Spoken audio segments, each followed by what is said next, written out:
ya Murage wa Modern. So this is what happened. Of course Murage ni mtu nimesupport. One thing personally, Purity, sitawaharibia mtu biashara yake. So I walked into his warehouse in Ruiru mwenyewe. Nikaingia kwa warehouse, nikakuta akona kitanda hapo ya akona vitanda mingi. So I wanted to buy kitanda ya size 4. Why?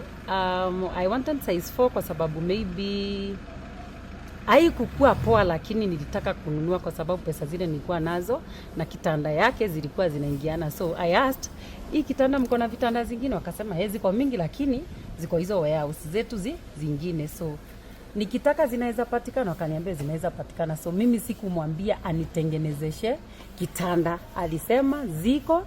Nikamuuliza kama naweza lipia deposit hata nikitaka ngapi, akaniambia ziko, hata ukitaka ngapi ziko. So I told him I want 4.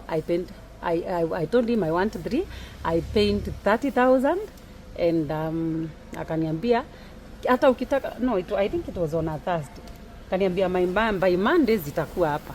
So me I went and I did not even change my mind that sitaki kitanda moja, but I went and changed my mind that sitaki vitanda zote 3. So this is what happened. Nilikaa siku ya kuendea kitanda kwa sababu hiyo kitanda ilifaa. By then guys, ikuje itumike kwa hii mboma yangu.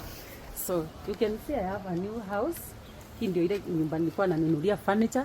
In fact mimi hata ningempromote ninunue furniture za hiyo nyumba yote. So siku yenye nilikuwa ni travel hapa, niliendea kitanda kwa Murage.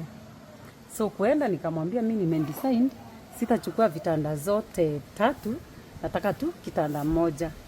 Kitanda moja 25,000 na nilikuwa nimemlipa 30. I believe Murage angenipa kitanda moja, ama hata angenipa akate 5,000, sikukuwa hata na issue, ama hata anipe kitanda ya 35,000 ambayo ni band 5, nisingekuwa na issue. So tulivurutania hapa. Nimekuja na mimi nataka kitanda moja tu, mimi nimefikiria nisibebe hizo zingine 2. Guys, Murage alikataa na kitanda moja, akakataa na deposit, akakataa hata tusikizane akiuza hizo vitanda, hata kama ataziuza after mwezi, hata kama ataziuza lini, ile time atauza anipigie simu aniambia Purity, kitanda niliuza juu ni wewe uliniwekesha, wewe kujia pesa zako. Isainda hata kama itakaa kwake 5 years hata waiziuza na hata waiziuza.